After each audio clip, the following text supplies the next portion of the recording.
Hey everybody, time for the next updated video.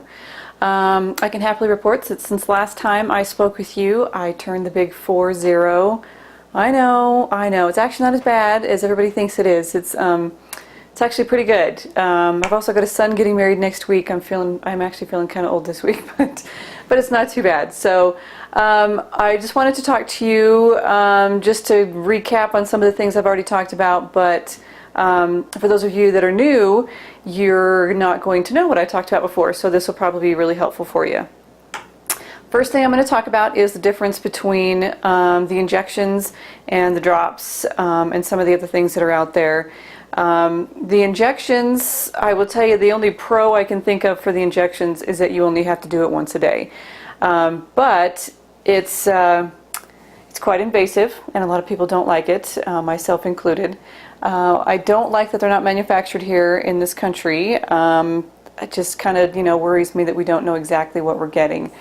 Also, it's going to be a lot more expensive. In fact, I think in just about every state now you have to have a prescription in order to get the injections legally. I mean, there might be some still where you don't have to, but you still have to go to a doctor to get them, and it's going to be really expensive. So what I do like about the homeopathic drops is that they're homeopathic.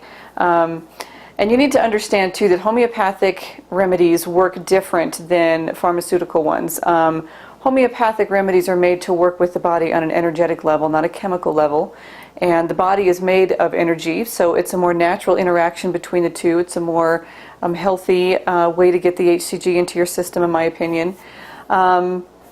There are some other sublingual drops out there that are not homeopathic, and to my knowledge, those ones, there's some mixing involved, and they have to be refrigerated, where the homeopathic comes ready to use, and it does not have to be refrigerated, so it's easier for you to take it, to work and back, or things like that. So there are some other things out there. There's some pellets, but I can't really speak on that because I haven't used those, so I don't know how well they work or anything like that. So let's see. Next thing I want to talk about is, first, before I quit there, a lot of people are under the impression that in order to find out if it's the real deal, if it's the real HCG, they're putting it on a pregnancy test stick, and they think that it's going to come out positive, and that means it's the real deal. That is not the case. At least it's not with homeopathic. And I really find it hard to believe that it would work at all, just because the amount that we're actually ingesting for this diet is so tiny compared to the amount that we produce when we get pregnant that actually causes a positive pregnancy test. But the way homeopathic remedies are made, like I said, it's more energetic than it is chemical, and it's not going to come up positive on a pregnancy test, but that does not mean that it's not going to work, that it's not the real deal as far as authenticity and the diet and stuff like that. Okay, B12.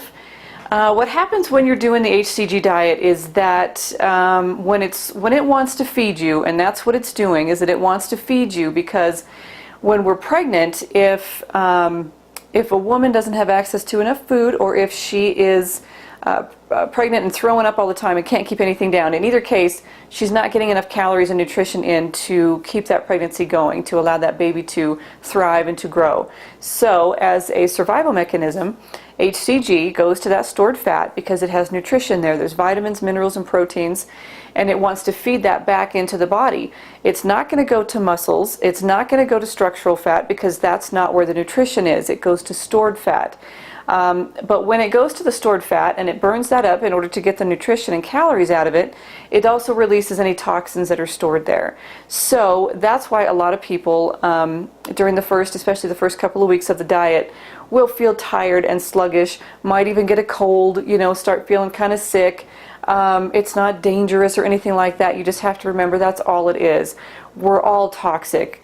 Just comes with the kinds of foods that are out there now, with the pesticides and things like that. So B12 is not a must. I didn't have to take any. I had plenty of energy, but I hadn't been on any medications for like 10 years. Obviously, yes, I'm still toxic, because we all are, but to a certain extent. But anybody who's on a lot of medications, the HCG is not going to interfere and you'll still be able to lose the weight. But if you're on a lot of meds, and if you've been on a lot of meds, chances are you're going to feel more tired and more sluggish as that stuff is coming to the surface to be flushed. So B12, not a must, but if you are worried about that, if you have taken a lot of meds, if you do eat a lot of processed foods and stuff like that, you're probably going to want to get some. But certainly you can wait until you start and see how you do before you spend your money. So that's the deal with B12. The amount of drops, the dosage that you're going to take, I've seen a lot of websites out there that are selling bottles, and it just says, all the bottles say 10 drops 3 times a day. That's a minimum that they have to put on the bottle. I did extensive muscle testing with clients when I first started doing this. 10 drops is never enough, in my opinion. I do know some people that didn't know any better and tried with 10 and they seem to do okay, but I know other people that are like, I'm starving to death, I can't do this, and it's just because they're not taking enough. There is a chart on the information that I send out that lets you know how much you need to take, because it depends on how much weight you have to lose. Somebody who's got 80 pounds to lose needs more support from these drops than somebody who only has 20 pounds to lose. I mean, that's just kind of a, one of those makes sense kind of things. So it's not going to be the same for everybody. One bottle of the 2 ounces will last from 2 to 2.5 weeks. And I say 2 to 2.5 because, again, it depends on how much you're starting with. So if you have more than 10 pounds to lose, you're going to need 2 bottles to get through one protocol, protocol lasting 30 to 40 days. The average weight loss that you're going to see it's more in that first week, but it tapers off to a half a pound to a pound a day. Sometimes a little bit more, maybe sometimes a little bit less. It's not going to be consistently the same every single day because our bodies are constantly changing. But average is a half a pound to a pound a day. I lost 25 pounds in 32 days. So you can kind of, and I was pretty strict. I cheated a couple of times because, I'm human and that's what we do. But it wasn't, but that was still, I thought was pretty good, 25 pounds in 32 days. So not too bad. I think that's about it for now, and good luck to everybody, and please contact me if you have any questions.